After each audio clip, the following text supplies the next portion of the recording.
Before we get started, does anyone want to get out? Marvel Studios was one of the most popular cinematic universe in the history of movie industry, but it wasn't always like this. What worked for them before hadn't worked post-Endgame. Marvel Studios is the only brand which gave true meaning to the superhero genre. It all started in 2008, when their first movie, Ironman, was released into the theaters. The movie portrayed the life of a billionaire named Tony Stark, played by RDJ. But for everyone's surprise, Iron Man was a huge success, and it not only kickstarted a franchise, but a whole interconnected cinematic universe. This is the studios that gave birth to Thor, Captain America, the Avengers, Guardians of the Galaxy, and many more. After the release of Iron Man, the studios never needed to turn back, and all the projects they made were huge success. Avengers Infinity War and Avengers Endgame were record-breaking box office-shattering huge movies grossing over $2 billion.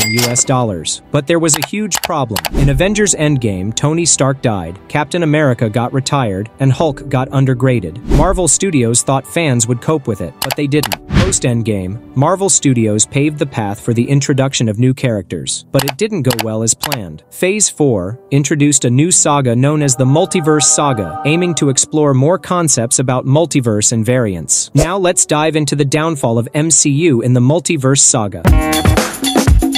Post-Endgame, Marvel Studios bombed their fans with a ton of projects. It all started with the release of Eternals, a type of movie with lesser-known characters that the fans aren't aware. Many fans and critics felt the MCU had lost its focus. Fans even doubted Marvel was releasing too many projects only for making money. Marvel Studios released 5 Disney Plus series and 5 movies in 2021, and 3 Disney Plus series and 3 movies in 2022. That's a total of 16 projects in a span of just 2 years. And guess what? More projects means lack of perfection and lack of quality. Only one project got over $1 billion and all others failed. This is one of the major reasons for the so-called superhero fatigue.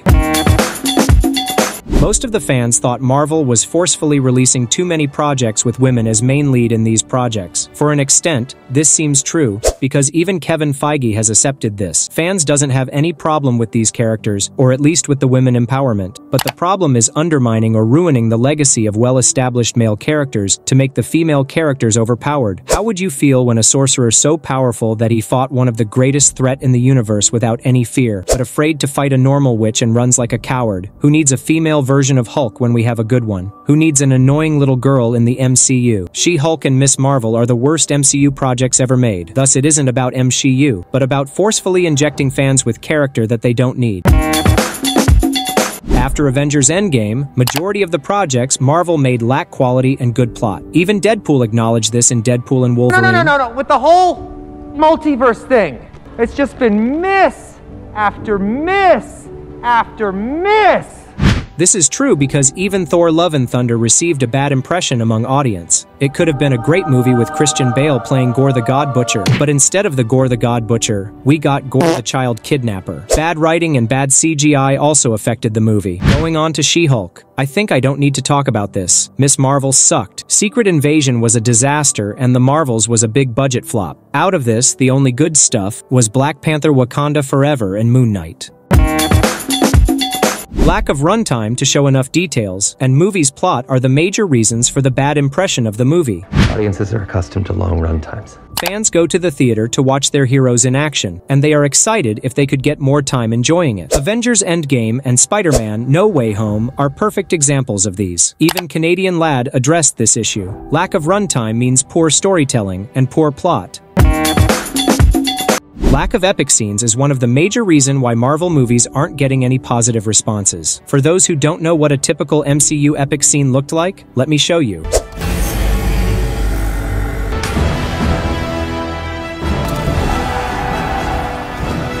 These are the scenes that carries the movie and make the movie epic. Now let's see how Marvel made their biggest comeback. 2023 was a year of change for Marvel. After the huge criticism from fans and media, Disney's CEO Bob Iger announced Marvel will be reducing their output to 2 to 3 movies per year, and all other unnecessary projects would be cancelled. In 2023, Marvel released only 3 movies, out of which Guardians of the Galaxy Volume 3 was a huge success in box office nearing $1 billion. Also, Loki Season 2 was a huge success. Marvel fans started getting old nostalgia, which they used to get earlier. Loki Season 2 was well written, and Loki's glorious purpose was finally found.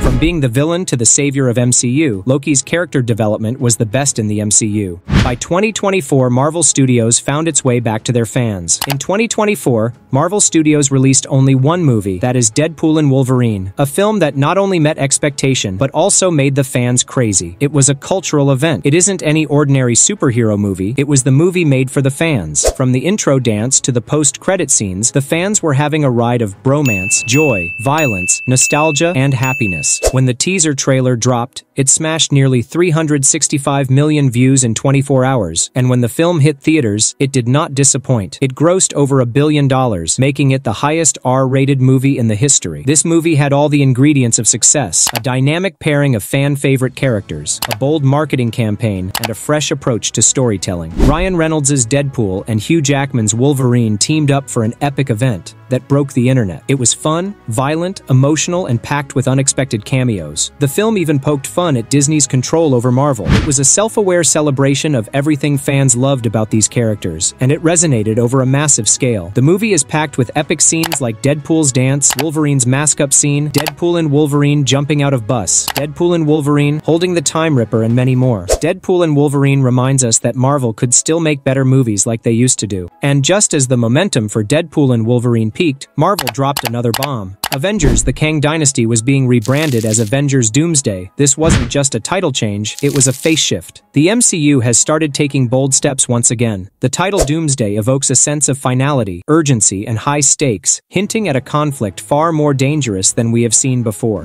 And with this announcement, there came another surprise. Robert Downey Jr. is casted as Dr. Doom. The man who started the universe as Tony Stark is returning, but this time as Dr. Doom. This was a casting choice that sent shockwave to the fandom. Not only that, Russo brothers are returning to direct Avengers: Doomsday and Avengers: Secret Wars. Same directors who had directed Avengers: Infinity War and Avengers: Endgame. Now we will see Dr. Doom tearing up the multiverse, the one even Avengers couldn't defeat. The MCU is clearly listening to its fans, learning from past mistakes. With Deadpool and Wolverine reignited the spark, the future of MCU looks bright.